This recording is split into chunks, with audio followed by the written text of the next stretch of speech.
this rapper and him, they all in the room together. I go to the Daddy House studio and I'm fucking with Diddy and Q-Tip, and they was in there doing. Something wild just rocked the internet. Busta Rhymes, caught on camera, reacting to Diddy's surprise male dancers. Unfiltered, raw, and 100% real. Social media is in flames, and this storm is only beginning. I know a lot of people want to hear these stories and everything like that because this is stuff that happened back in the day. And then maybe that if they knew there was going to ever be a YouTube or they knew there was going to ever be social media, a lot of the stuff probably wouldn't have got played out like it did. But things happen, and these are just stories from the past. I would like to use that as, what you call that, just to clear the facts up what's going on. But it all started, we was in Atlanta.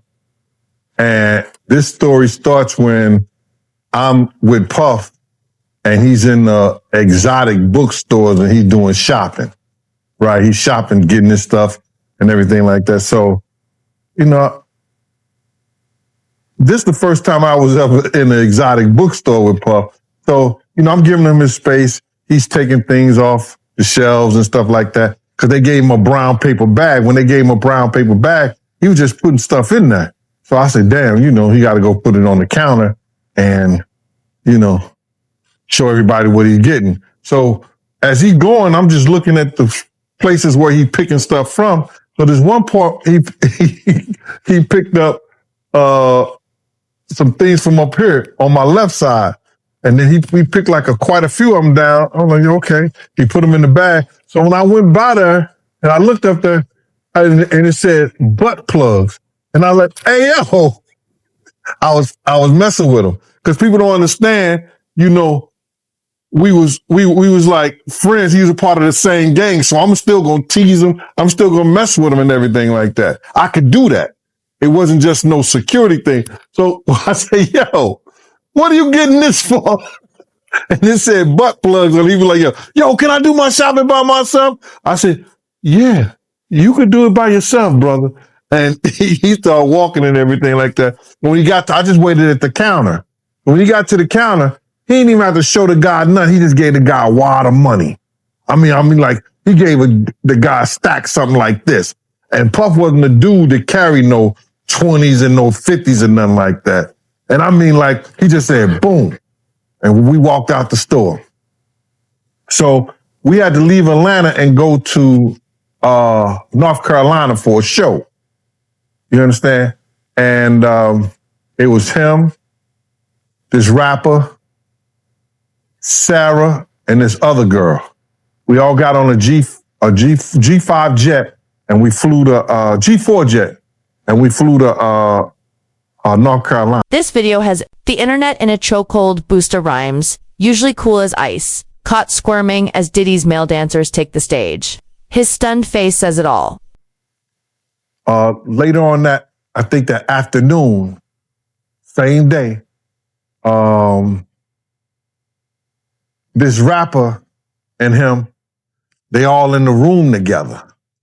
You know, it's Sarah, the girl, Puff, and this dude, this rapper. So I'm hearing at the door and stuff like that, like, yeah. So then next thing you know, somebody rang the doorbell. We had the presidential suite where we was at. So I opened the door. And the dude said, yo, I'm here for my cousin. I said, who your cousin? And he said, Ja Rule. I said, well, he busy right now. He said, he busy doing what? I said, he with Puff. They're in the room. They busy. They don't want to be bothered. He said, well, I'm going in there. I said, bruh, you ain't going in there because he told me they don't want nobody to be bothering them. And he was like, yo, I don't care, man. I'm going in there. That bull like that.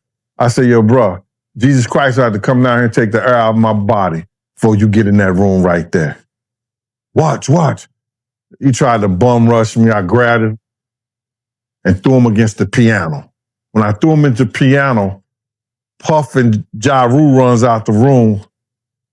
Puff got his towel, Ja grabbing his towel, but they butt the naked. And so then Ja was like, yo, what's going on?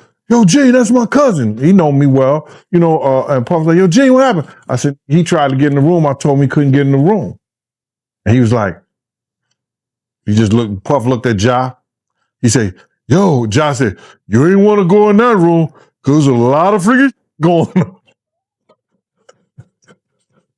So I was like, oh, he said it was a lot of freaking going on. So that was basically that story, man. You know what I'm saying? They went back in the room. Dude felt a certain kind of way, and he left out. So I seen them at the concert the next day, and they tried to, form up against me. But my man Frank was like, I told my man Frank, I was like, yo, Frank, put yourself in that position. Somebody trying to get in the room, and Ja told you don't let nobody get in the room. What would you do? Now, y'all can do whatever y'all want to do, man, but I ain't taking no losses. He said, yo, you good, and that was it. Bro, when Ja said, you don't want to come up in there, a lot of freaky stuff is going on.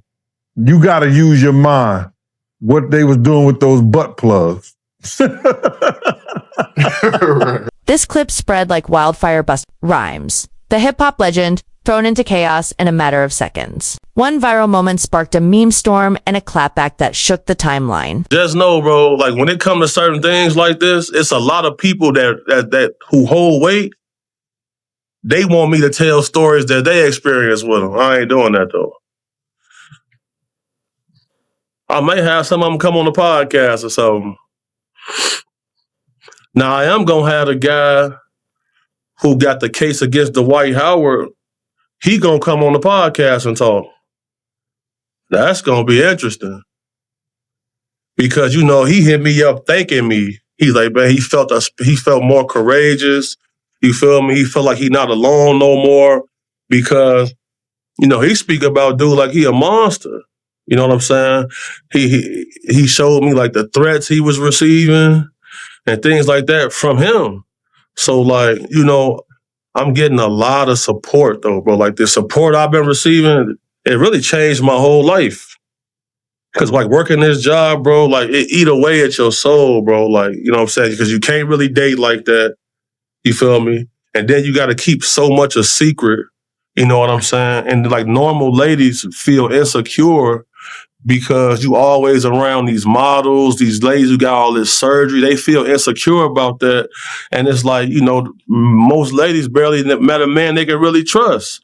So like when you live in this lifestyle, bro, it's a lonely path, bro. You feel me? That's why I be so thankful for my family, like my mom, my brother, my homie Unknown, dude got like my brothers, you feel me? Like my members. You need that because like, bro, so many people was shocked at some of the things I was saying, but it's a lot of people who quietly in my inbox thanking me for speaking out about certain things. So you feel me? Like a lot of abuse victims are reaching out to me. You feel me? Buying shirts, bro, just sending me like I'll get like a $5, like a random $5 Apple Pay. Thank you for speaking out and all this type of stuff. I'm like, damn. Okay. A lot of people like especially like a lot of sexual abuse survivors, man, they coming to me every day thanking me for speaking out about certain things, for protecting women and kids and stuff like that. You really like, this is just my crusade I always been on, bro. You feel me? So like, I'm not really concerned about no detractors or what they have to say, because if you got a problem, come get up with me. Period. If not, shut up or get up with me. Just when things couldn't get crazier, Busta Rhymes snapped no filter, no chill. Explosive rants, deleted posts, and bold threats ignited the timeline. What could have faded fast became a full-blown digital firestorm.